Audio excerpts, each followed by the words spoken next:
ಓಂ ಸಾಯಿರಾಮ್. ಬಾಬಾ ಹೇಳ್ತಾ ಇದ್ದಾರೆ, ಮಗು ಶುಭೋದಯ. ನೋಡು, ಯಾರು ತಂದೆ ತಾಯಿ, ಅಣ್ಣ ತಮ್ಮ, ಅಕ್ಕ ತಂಗಿ, ಮಕ್ಕಳು ಮೊಮ್ಮಕ್ಕಳು ಹೀಗೆ ಸಂಬಂಧವನ್ನು ಬೆಸೆದುಕೊಂಡು ಮುಂದೆ ಹೋಗುತ್ತಾರೋ ಅವರು ಸರಿಯಾದ ದಾರಿಯಲ್ಲೇ ಇದ್ದಾರೆ. ಅಕಸ್ಮಾತ್ ನಿನಗೇನಾದರೂ ಯಾರಾದರೂ ಇದು ನೀನು ಮಾಡ್ತಾ ಇರೋ ತಪ್ಪು, ಅವರಿಗೋಸ್ಕರ ಎಷ್ಟೊಂದು ಮಾಡ್ತಾ ಇದ್ದೀಯ ಅಂತ ಹೇಳಿದರೆ ಇದು ತಪ್ಪಾಗುತ್ತದೆ ಕಂದ. ಅಂಥ ವ್ಯಕ್ತಿಯಿಂದ ದೂರ ಇರು. ಯಾಕೆಂದರೆ ಇಡೀ ಜಗತ್ತು ನಿಂತಿರೋದೇ ಸಂಬಂಧದಲ್ಲಿ ಒಬ್ರಿಗೊಬ್ಬರು ಸಹಾಯ ಮಾಡಿಕೊಳ್ಳುತ್ತಾ ಇರೋದೇ ಜಗತ್ತು. ಅದನ್ನು ಬಿಟ್ಟು ಅದರ ವಿರುದ್ಧವಾಗಿ ನಾವು ಹೋಗುತ್ತೇವೆ ಅಂದರೆ ಅಲ್ಲಿ ಯಶಸ್ಸು ಸಿಗೋದು. ಅರ್ಥ ಆಯ್ತಲ್ಲ?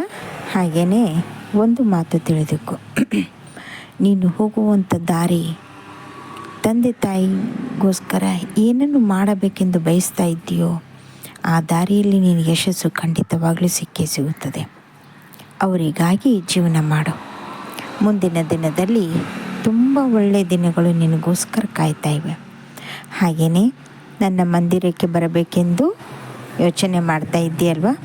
ಬರುವಾಗ ಬಿಳಿ ಹೂ, ಸಾಧ್ಯವಾದರೆ ಇಲ್ಲ ಮತ್ತೊಂದು ಸಿಹಿಯಾದ ಪಾನನ್ನು ತೆಗೆದುಕೊಂಡು ಬಾ. ಇವೆರಡೇ ಸಾಕು. ನೋಡು, ಪಾನ ಕೊಟ್ಟಾಗ ಅದರ ಅನುಭವ ಹೇಗಿರುತ್ತದೆ ಎಂದು ನಿನಗೆ ಅರ್ಥ ಆಗುತ್ತದೆ. ಹಾಗೆಯೇ ಈಗಾಗಲೇ ಒಂದು ಬೇಡಿಕೆಯನ್ನು ನನ್ನಲ್ಲಿ ಇಟ್ಟಿದ್ದೀಯ. ಅದು ಆದರೆ ಕಿಚಡಿ ಸ್ವಲ್ಪ ಜನಕ್ಕೆ ನೈವೇದ್ಯಪೂರ್ವಕವಾಗಿ ಕೊಡುತ್ತೇನೆ ಎಂದು ಚಿಂತೆ ಮಾಡಬೇಡ. ಎಲ್ಲ ಒಳ್ಳೆಯದೇ ಆಗ್ತಾಯಿದೆ. ಶುಭ ದಿನಕ್ಕೋಸ್ಕರ ಕಾಯ್ತಾ ಇದ್ದೀಯ. ಆ ಶುಭ ದಿನ ಹತ್ತಿರದಲ್ಲೇ ಇದೆ. ಎಲ್ಲ ಸಂಬಂಧಗಳು ಸರಿ ಹೋಗುತ್ತವೆ.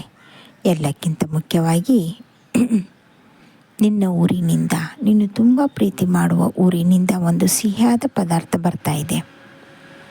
ಅದು ಬಂದಾಗ ಅಷ್ಟು ಒಬ್ಬನೇ ತಿನ್ನಬೇಡ, ಹಂಚಿಕೊಂಡು ತಿನ್ನು. ಹಂಚಿಕೊಂಡು ತಿಂದಾಗ ಅದರಲ್ಲಿರುವಂಥ ಸುಖವೇ ಬೇರೆ. ಚಿಂತೆ ಮಾಡಬೇಡ. ಹಾಗೆಯೇ ಎಲ್ಲದಕ್ಕೂ ಕಾರಣವಾಗಿ ನೀನು ನಿಂತಿದ್ದೀಯ. ನಿನಗೆ ಶಕ್ತಿ ತುಂಬಲು ನಾನು ನಿಂತಿದ್ದೇನೆ. ನಿನ್ನ ಬಲವಾಗಿ ನಿಂತಿದ್ದೇನೆ. ನಿನ್ನ ಯೋಚನೆ, ನಿನ್ನ ಶಕ್ತಿ, ನಿನ್ನ ದಾರಿ ಎಲ್ಲವೂ ನಾನೇ. ಚಿಂತೆ ಮಾಡಬೇಡ. ಮುಂದೆ ಹೋಗು. ನಾನು ನಡೆಸಿಕೊಂಡು ಹೋಗುತ್ತೇನೆ. ನೀನು ನನ್ನ ದಾರಿಯಲ್ಲಿ ಹೋಗು.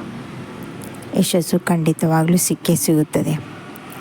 ಒಂದು ವಾರ ಲೇಟ್ ಆಗಬಹುದು, ಆದರೆ ಸಾಧ್ಯ ಖಂಡಿತ. ಇಲ್ಲ ಅನ್ನೋ ಹಾಗೇ ಇಲ್ಲ.